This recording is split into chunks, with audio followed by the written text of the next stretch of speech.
Get ready. The DE Talk podcast starts now. Insightful conversations and dialogue helping you put the human factor back in HR. Welcome to the DE Talk podcast. I'm Michelle Kreft, Direct Employers Community and Disability Outreach Specialist. Today, we're diving into an important and timely conversation around disability inclusion in the workplace. I'm so excited to welcome Bob Ludke, co-founder of Value Inclusion and author of the new book, Case Studies in Disability-Driven Innovation, A Better Future Through an Inclusive Economy, as today's guest. With a background in public policy, advising leaders in the C-suite, and connecting disability employment to organizational objectives, Bob helps organizations, from corporations to nonprofits, understand how disability inclusion is a powerful driver of innovation, employee engagement, and long-term business success. Welcome, Bob. So we've known each other a long time, but can you tell the listeners a little bit about your background? Sure. And thank you, Michelle, for this wonderful opportunity. I'm really excited to have this conversation today. But maybe I'll give a bit of a longer version of my background because I think it'll put some of the conversation that we'll have in context. I was born with a disability. I was born with a dislocated right hip. And I don't know if those who are listening and watching to this remember Forrest Gump, but in the opening scenes, you see Forrest with the braces between his legs.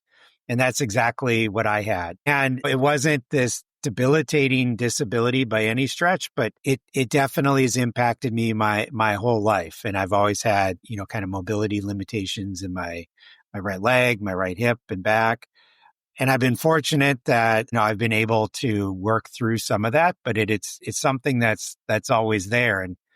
And fast forward to, the start of my career. And I was really, really fortunate to have my first real job being a summer intern for Senator Tom Harkin, who is, many of us know, is the author at the Americans with Disabilities Act. And not only did I get to intern for Tom, but by virtue of being the first intern in the office that summer, I got to intern on the subcommittee for disability policy.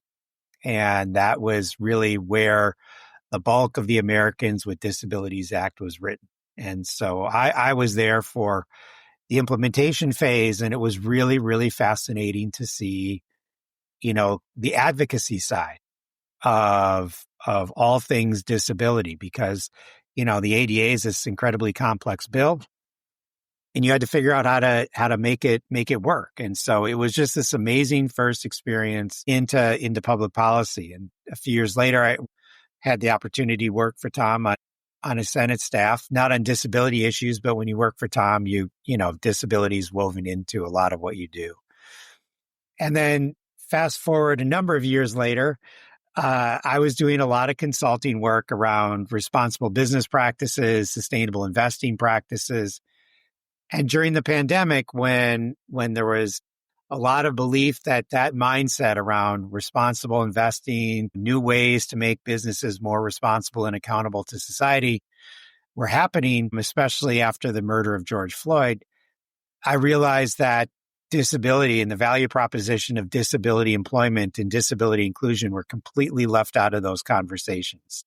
So as businesses were trying to rethink how they could better engage in society in a way that not only benefited society, but benefited them, they were talking about a lot of important things: more diversity, better engagement with audiences and stakeholders all across the society, really, not just the U.S. But again, the disability community was not really part of those conversations.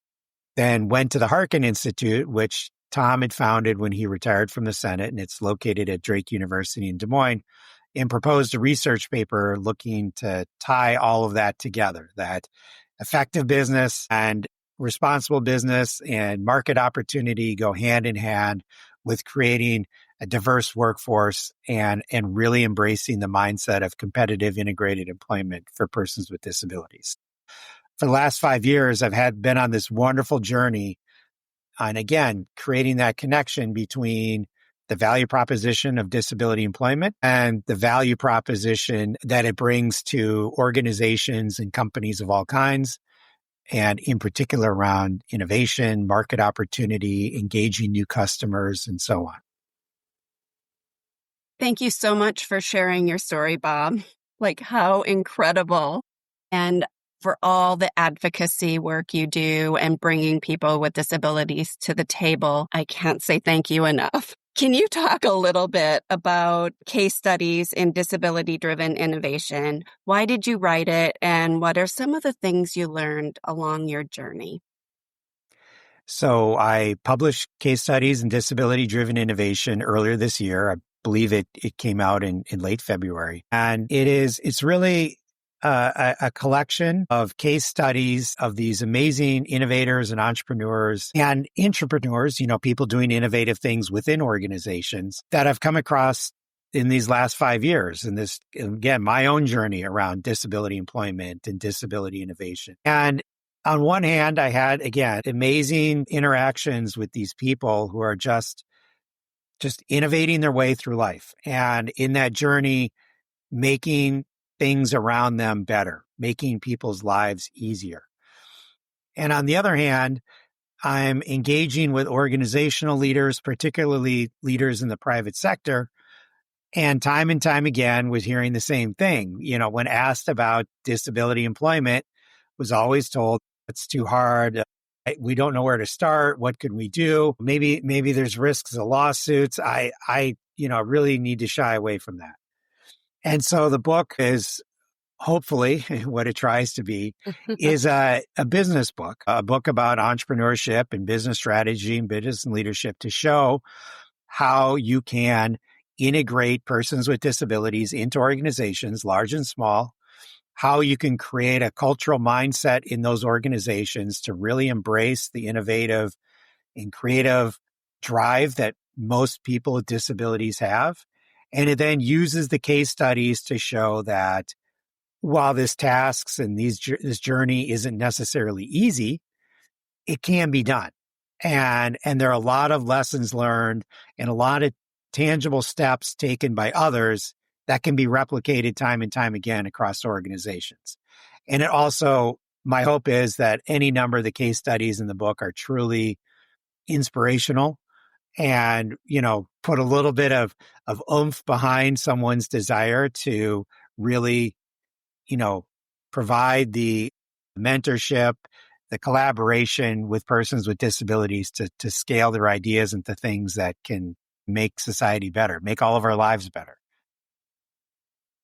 You were just kind of talking about how it can be done and how it makes our lives better. But I think another thing is it really makes employment better for everybody when we're inclusive and we include people with disabilities who are really innovative. Your book really is a driver of disability innovation and growth. Can you maybe share one case study from your research that you think will resonate with our employers who are heavily regulated industries like government contracting? I think one of the interesting case studies in the book, and frankly, one of the more compelling case studies in the book, was that of Walmart. And for the past 18 months or so, Walmart has instituted what it calls our sensory-friendly hours. So from 8 to 10 a.m. in every one of its stores in the U.S., Walmart creates a sensory-friendly experience for not only its guests, its customers, but also it turns out its employees. The employees really appreciate the sensory-friendly hours. And so what the sensory-friendly hours are is those 2 hours when Walmart turns down the volume on all the TVs, the stereos, turns down the lights in the stores, turns off most of the TVs, like in the electronics section, and really, really works hard to, dial back the sensory intensity of its stores. And so what started out as something where Walmart is just trying to, do good, right? Create a few moments in a day where people who are affected and impacted by sensory intense experiences. It found that it's actually driving all kinds of customer engagement, not just people who are affected by have the sharp reactions to sensory, intense experiences. But its employees now love these hours too, because it's more relaxed. It's just everything is dialed back a little bit. And so it's moved from something of Walmart just trying to do good and be nice to Walmart actually seeing a very clear competitive advantage, driving increased store revenue through these hours that, started with a mindset of, creating a welcoming experience of persons with disabilities and now transforming it into a welcoming experience for customers of all kinds. And so that shows right there the value proposition of creating an experience or creating a workplace that's accessible and open to all. And when you create something that's welcoming, that's open for everyone, guess what? Everyone then uses it because we all benefit from it. I mean, how many times have any of us gone into a store and come out and just feel like we've gone through the ringer? Right? You're exhausted. Mm-hmm. You don't really want to do that again, so you may now avoid that store. But what if you go to a store and it's like, hey, that was pretty calm. That was relaxing. I could just take care of what I needed to do and I'm done and I don't feel exhausted. Like, of course you're going to be coming back to that. It makes perfect sense. So those experiences, creating those types of environments that are welcoming to all people is something that disability-driven innovation, I think, excels at. And that's why I firmly believe it's the one kind of innovation that is shown time and time again to benefit everyone and to create value for everyone. Regardless of disability, it creates value for everyone. Thank you for that example. That was incredible. And you're absolutely right. You mentioned earlier how we hear from businesses maybe that don't know where to start, or they don't know how to integrate people with disabilities. We've heard lots of excuses in the past, right, as we've worked with businesses. And I love that you have examples from large corporations to small little business and how we can make an impact despite the size. So thank you for sharing that example, Bob. Many of our members are federal contractors navigating the OFCCP requirements under Section 503 of the Rehabilitation Act. From your perspective, why should employers look at disability inclusion as more than just a compliance checkbox, and instead as a pathway to innovation and value creation? So let me answer that question on a couple different levels. Maybe on the most basic fundamental level, the fact of the matter is every one of your members has approximately, we'll just say 20% of its employees identifying as disabled. Now, they may not publicly identify, they may not feel comfortable disclosing their disability, but the fact of the matter is they are coming to work every day, either in person or virtually, however they engage in work with a disability somewhere. I always ask CEOs this question. I said, what would you rather have? An employee coming to work feeling empowered to bring their best, most authentic self to work every day? Or someone that is, instead of bringing their best, most authentic self to work every day, spending time and energy hiding and working around their disability and therefore not being as productive as they could be? If you're a CEO, you better not agree. The productivity, right? You better not agree with the second option, because if you do, it's probably time to look for a different career. Or you're going to lose all your staff.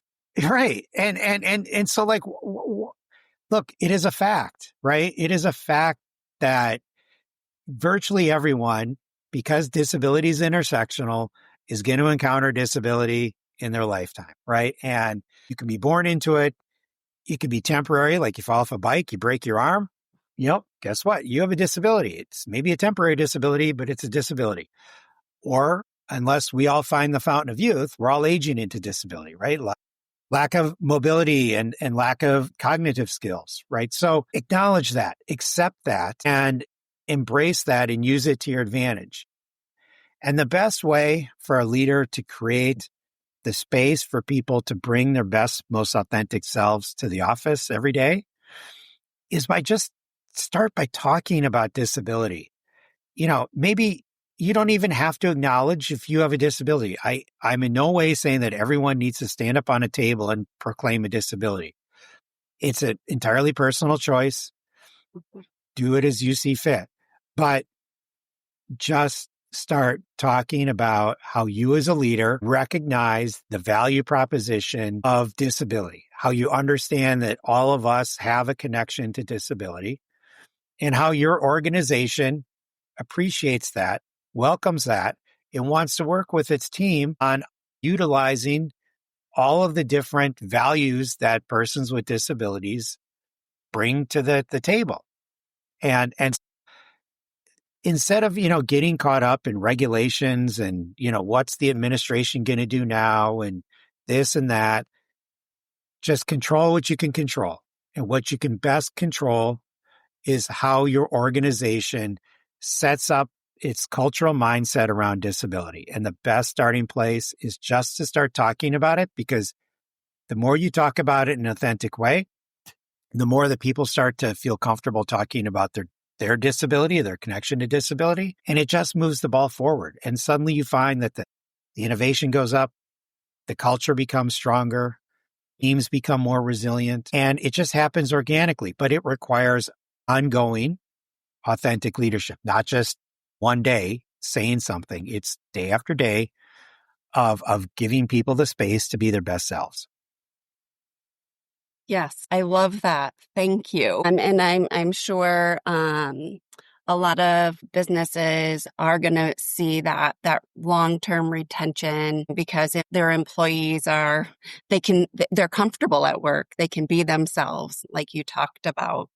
Yeah, and I think the other point to make here is, I've talked to any number of executive recruiters, and I think it was a couple of years ago, a McKinsey study came out, and it said right now, and these recruiters kind of echo this, that hiring people is a zero-sum game, because every organization is chasing the same talent time and time again. So it's just this constant churn of people job hopping and just moving from company A to company B. And then, well, guess what? They get hired back at company A again. So instead of getting caught up in that churn, instead of wasting so much time and energy in that churn, find new sources of talent, new pipelines of talent. And there's a lot of people with disabilities who are more than willing to work and put in an honest day's effort. Or B, create a better, more resilient culture where your employees don't want to go to company B. They want to stay at company A. And you don't have to waste the time and resources trying to either keep them there or get them back when you need another job vacancy filled. Exactly. And I know a lot of people who would prefer to be at a company that's actually welcoming of all employees than to chase a higher pay. I mean, we all want to be someplace where we belong, right? Yeah. So federal contractors often struggle to connect with qualified candidates with disabilities. What are some strategies that you've seen that actually move the needle in building a sustainable disability talent pipeline?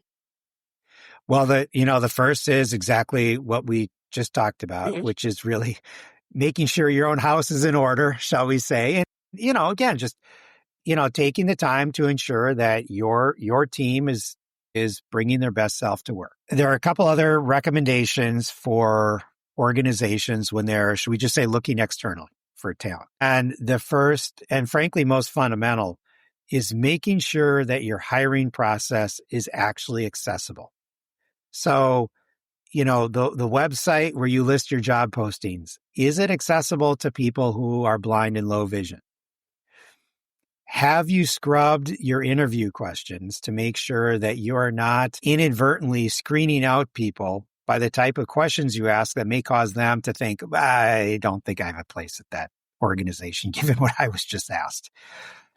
And is your recruiting team comfortable, capable, and motivated to, think about hiring differently? And sometimes that means not getting overly caught up in the minutia of a job description, and instead really thinking about how to attract the best people for a position or a role or a set of responsibilities, and making sure that the job description actually fits their skill set, rather than trying to shoehorn someone into, frankly, a cookie cutter, overly wordy, overly complicated job description. So that's kind of step 2 of making sure your own house is in order. Like, have someone come in from the outside and work with you to, let's just say, audit, for lack of a better phrase, your hiring process. And we've seen it time and again in all kinds of organizations that are really good organizations, right? These are really mission driven. They have great teams, but some of the questions they ask in the hiring process, if you have a disability, you might hear those questions or see those questions and think, I'm not sure that's a great fit for me. And if you do take the job and they do get the job, you kind of go in like with a little bit of a hesitation, and that's not a great way to start. And then the other recommendation I'd make, and much more external, is really creating a network of organizations in your community or across the US or the world, however you recruit talent, but are adept at and focused on bringing in talent that identifies disabled. And so maybe that is the vocational rehabilitation system. Maybe that's, community organizations that provide mentoring and support to job seekers and candidates with disabilities who are seeking full-time employment. Or maybe that's really empowering your employee resource groups, or, whatever you may call them, to, go out and visit like chambers of commerce and going to job fairs with a mindset of really attracting a diverse set of people that have a wide range of lived experiences in their background. And so I find it to be very, very hollow when I see organizations proclaim that they are committed to hiring, in particular, disabled talent, and they have no relationships in the communities in which they serve that provides the pipeline for that talent. To me, that's just words on a page. Yes. That means that they're actually not following through on whatever that proclamation is. They just put it out there because it looks or sounds good, but they haven't. Kind of checking that box, like they're checking the box. Earlier. They're checking the box, but they're not actually engaging with people, with organizations that can provide that talent to them and help them be better at hiring and supporting people with disabilities in their employment. You were talking earlier, and it kind of made me think about sometimes when people might see a person with a specific disability, they automatically make assumptions about what that person might be able to do or might not be able to do. And really the importance of treating each person as a person and looking at them as a person and not their disability. And I loved that you brought up vocational rehabilitation because, of course, that's where my passion lies as well. And when I did work for vocational rehabilitation, a lot of times when we met with our job seekers with disabilities looking for employment, the first thing they did was look at the website, like you mentioned, to make sure that if pictures of people with disabilities were on there, it was authentic and not something taken off the internet, and that, like you mentioned, it was accessible. And I know there's a lot of free websites you can even go to put your website into to make sure it's accessible. And we talked a little bit about this, the job description. Sometimes they would look at it and not even apply because maybe they didn't think they could meet one of the requirements that wasn't even really a requirement of the job. Right. Yeah. And I've asked this of both recruiters as well as people who manage the like supply chains of companies, right? Who Mhm. their job is to go out and find vendors for their supply chain. And it's kind of, it's a similar mindset, right? Every company makes commitments about creating a diverse supply chain. But have you really taken the steps to, make sure that your vendor application process or the job descriptions are accessible? And so I ask, like, have you as a person actually sat down and gone through your own RFP process? Mhm. Did you ever get to a point in that where you just wanted to give up, and just say, I'm going to go find a different company? And so, I know compliance is important, and I know obviously you have to follow the law and all that. But I Mhm. think we've gotten to the point where some of these processes have gotten overly complex, inadvertently so, but they've gotten overly complex. And as a result, they're inaccessible. And it doesn't have to be, bad website or poor language to create an inaccessible process. An overly burdensome process is also inaccessible. Yes. And so I just, in the past few months in particular, I've really started challenging organizations to just take a step back. And as you're thinking about, diversifying your workforce or diversifying your supply chain, have someone go through the process to make sure that that process is accessible in every way. And again, it's not creating undue burdens on people. It's designed to, get to a win rather Mhm. than, just meet every single little requirement that you could possibly think of, because you're screening out some of your really interesting potential if you're doing that. And I would say additionally, I don't identify as a person with a disability, but if I had to jump through all of those hoops, I would probably stop. Yeah. So you're screening out Yeah. even more people. Right. Exactly.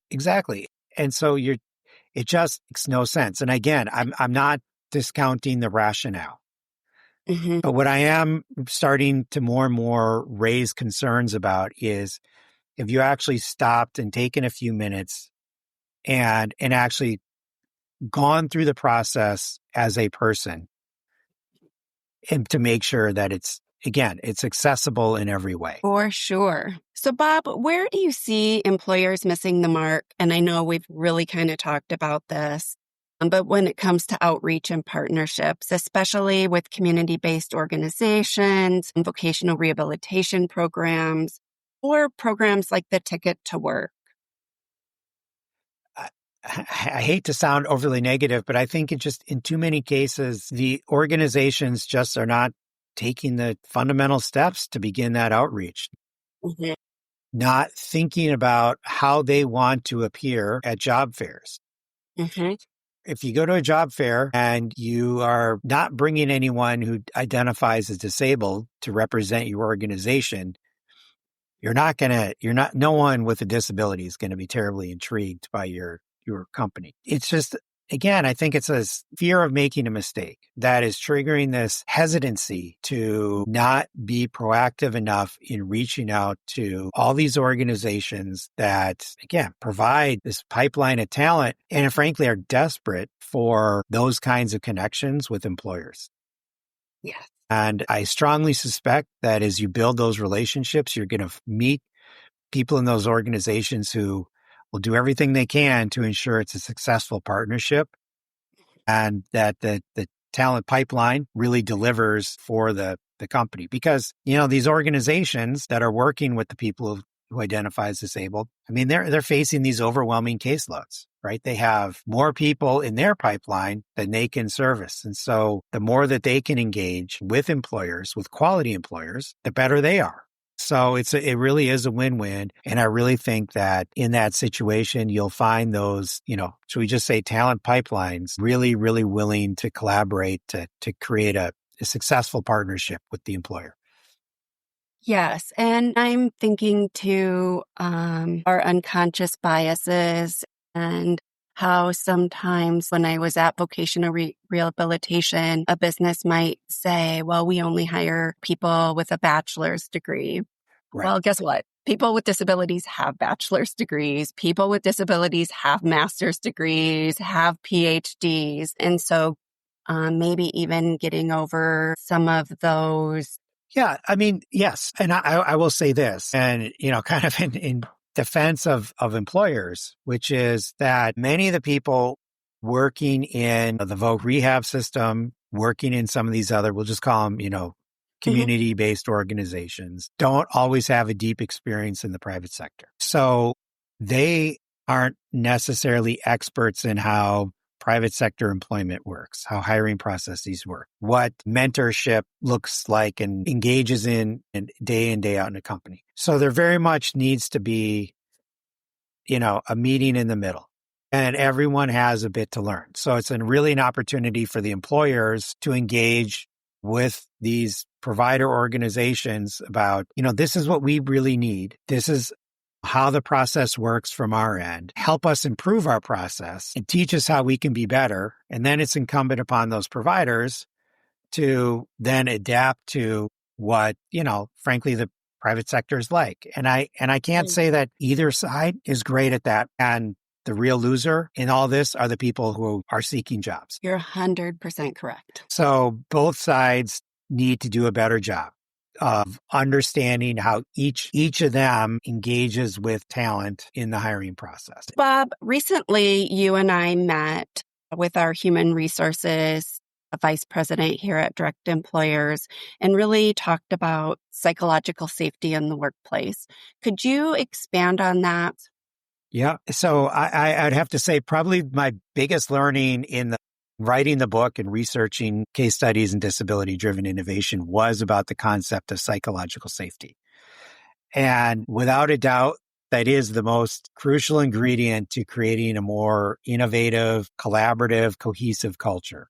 And so what psychological safety is, it's a kind of a cultural mindset that allows people to, as I've said earlier, bring their best, most authentic selves to work every day. It's where you feel comfortable sharing ideas. It's where you feel comfortable taking feedback. It's where you feel comfortable giving constructive feedback, and that people don't feel that they're at risk, that they're being judged, they're putting their future in jeopardy in the organization by sharing ideas or giving constructive feedback. That's really, again, that most crucial ingredient to coming up with new innovative ideas or approaches of doing business, right?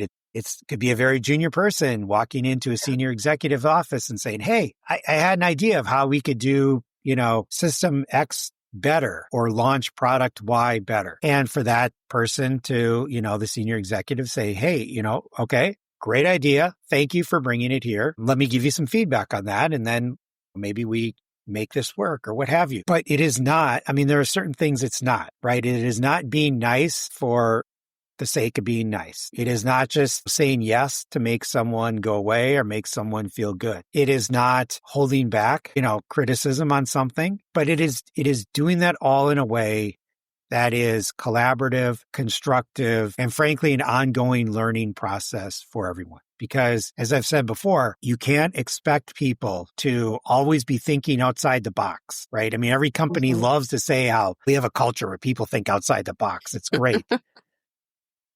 You're not going to think outside the box if you're worried about getting put down for an idea that you have. 100%.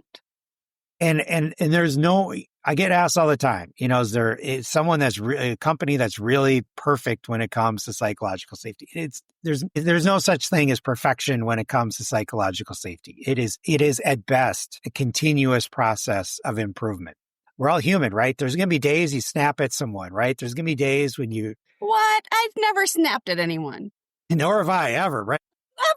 Never. It's not this eternal state of perfection, but it is this constant commitment to creating something that allows people to, again, express themselves constructively, think about new ways of doing things, give feedback to others, collaborate with others in a way that ideally moves the organization forward. And so it's a mindset, it's a culture rather than like this formulaic process, right? Where you did step one, step two. That's not it. It's about creating a mindset in an organization about how we are all going to collaborate to the benefit of all, to the benefit of the organization, to move ourselves ahead. I think we probably all at some point in our careers worked at a place where we didn't feel comfortable bringing up ideas, Right. fear of retaliation or exclusion, and having a work environment where, like you said, you can be your authentic self. I don't think that you would never want to leave that environment. Well, there's that. And again, going back to a question you'd ask of a CEO, like what kind of organization do you want to run, right? Where people are deliberately withholding good ideas because they're fearful of what might happen versus an organization where people are willing and eager to collaborate to improve things because they feel comfortable sharing and engaging with their colleagues. Like, again, if you're not choosing option two, being a CEO is probably not your calling in life. Well, I choose option two there. Right. Now, granted, option two takes more work. Yeah. It takes being on this every day and yeah.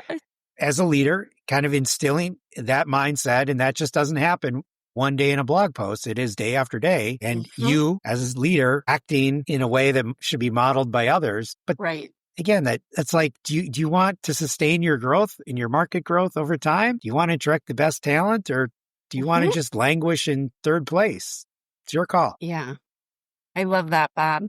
So, when we met, we also talked about the reasonable accommodation process and maybe how sometimes people with disabilities might not ask for an accommodation because then they might not feel comfortable asking for other things like a raise.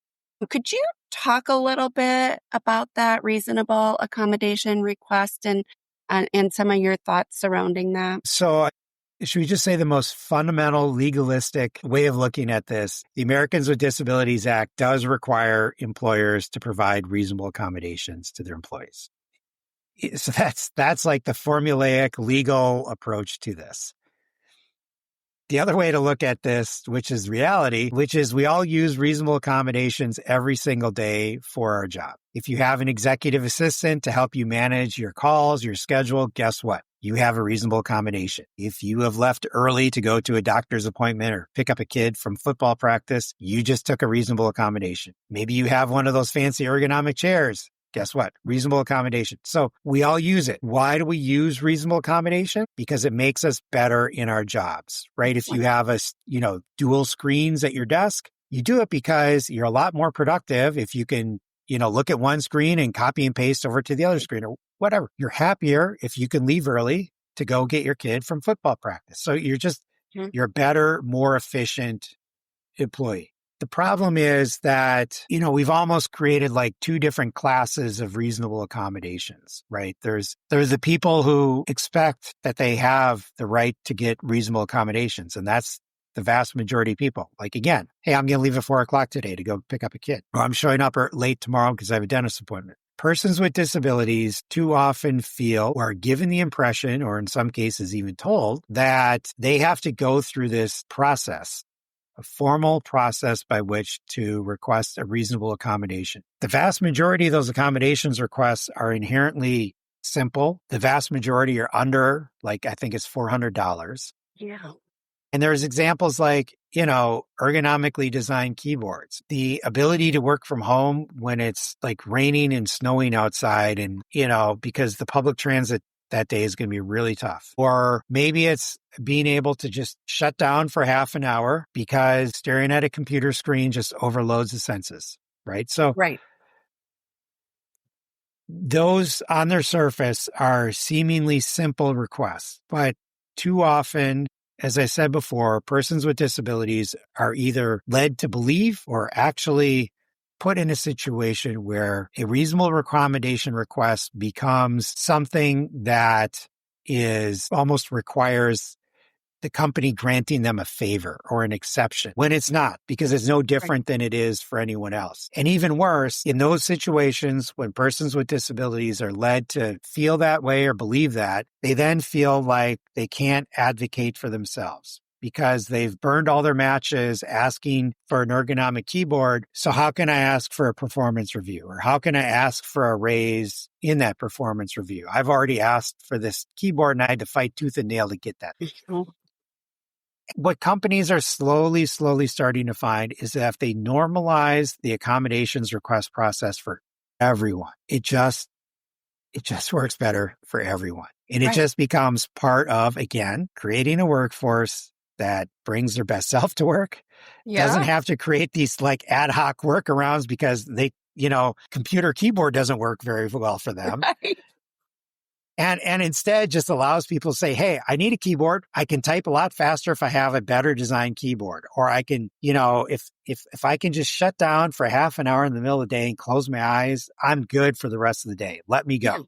Just I'll rip it through the rest of the day. And so it's like let them have that half hour. So suddenly you have 4.5 hours of high productivity. And just being in that mindset where we all need a reasonable accommodation. So let's normalize it and let's not make anyone feel like they're a burden, because that then goes back to psychological safety. Mm-hmm. Again, if these simple things of like accessing your job become a burden, you're not going to feel comfortable participating in a brainstorming session. Right. You're not going to feel comfortable going to your supervisor saying, hey, I think there's a better way to do this. I think I can save us some money. It's almost like the accessibility of the physical space allows for the accessibility of the psychological space. And those two are connected. And so really, really think about how that process works around the physical, because it does lead to the emotional. You're right. And I think about people who we talked about like a second screen, right? And maybe they would need a second screen as an accommodation.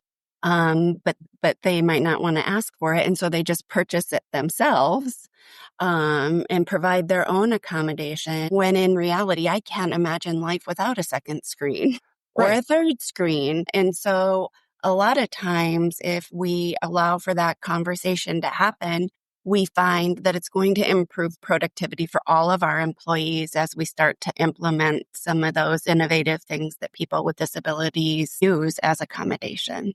Right.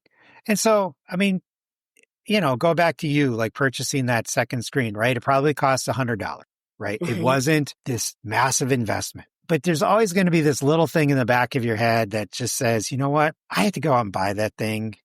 The company just announced record profits. Like, why? Like, why? I'm fine. It was $100. I'm fine. I get it. If I had to do it, I'd do it again. But man, that just doesn't sit well with me. So again, you're not bringing your best self to work over $100. Right. And that's a really, really short-sighted mindset for any organization to be in. I agree 100%. So, gosh, Bob, our conversation has been so amazing. I have a couple more questions, if you don't mind. Of course. I'll be brief so we can get through them all. I know. Now we can't chat. What emerging trends in disability-driven innovation should federal contractors be paying attention to in the next 3 to 5 years? Well, there's always this, conversation around all things AI, which, obviously this has been said a million times before, right? But AI has huge potential and huge downside risks. I would say that the innovative potential of AI probably marries very well with the innovative skills of persons with disabilities. So there's really, really intriguing potential there. I think AI has a long way to go to really understanding the nuance of disability. And I covered some of that in the book. But like AI is inescapable, just like disability is inescapable. So, find a way to harness the best of AI and harness the best of your talent of people who identify people with disabilities, and see if you can make it a game changer for your organization instead of being scared of both and being intimidated by both. That's probably the worst thing you can do. Yeah, thanks for that great advice. So if you could give one call to action to our employer members, something they could start tomorrow to strengthen their disability inclusion strategy, what would it be? I feel like I know what you're going to say. Now let me hear what you're going to say. What am I going to say? What am I going to say? So let's see how psychologically safe this conversation has become. Start with being an authentic leader and psychological safety in the workplace. Ding, ding, ding. I was right. You were right, Michelle. And I'm not just saying yes to make you feel good and, not just saying yes to create false praise, but again, it just starts with giving disability a space. And how do you give it a space? Talk about it. Talk about it in a comfortable, authentic, not Pollyannish way. And once you start talking about it, then it starts to imbue itself in the culture. You'll find employees who might not otherwise feel comfortable talking about or disclosing their disability now feel comfortable doing that. And again, the reason for doing that is not just because you want every employee to either disclose or not disclose the disability. It's because doing so allows them to bring their best selves to work, their most productive selves to work, which should be the mission of every organization. So talk about it, create space for it, and create a culture that embraces it. The best places to start. And also know that all of those are things entirely within your control. Government regulations don't impact that. Changes in market don't impact that. Changes in consumer buying patterns don't impact that. You control how your culture works. So create the best possible culture you can by being a real leader, willing to talk about the wonderful outcomes that come from all the different lived experiences that we have. Thank you, Bob. I always love our conversations. I wish I got to talk to you more than I do. We do pretty good. We do pretty good. You're always my go-to subject matter expert, and I'm so glad that our members get to hear from you today as well. Thank you for talking about disability inclusion and reshaping the workforce and really the bottom line for our federal contractors. From building stronger talent pipelines to engaging managers in inclusive practices to connecting compliance with innovation, you remind us all that disability inclusion can and should be non-negotiable. For our listeners who'd like to learn more about your work, Bob, can you share your website and the best way to get in touch with you? Sure. My firm's name is Value Inclusion, and our website is those two words, valueinclusion.com. And our website has all of our contact information on it. Otherwise, you can find me on LinkedIn, Robert Ludke, Ludke, and I'm always happy to engage with folks on LinkedIn as well. Thank you. And for all of our members, I'm sure you find Bob just as amazing as I do, and I hope you all reach out to him because he's an incredible resource. Thanks so much for your time today, Bob. Well, thank you, Michelle. I really, really enjoyed this conversation, and I'm confident that we helped move the ball forward when it comes to creating a more inclusive society. So thank you for the opportunity. I think so too. Thank you for tuning in for another episode of the DE Talk podcast. Stay connected with direct employers on Facebook, Twitter, and LinkedIn, or subscribe to receive updates straight to your inbox by visiting directemployers.org/subscribe, where you'll receive notifications of new episodes, webinars, events, and more.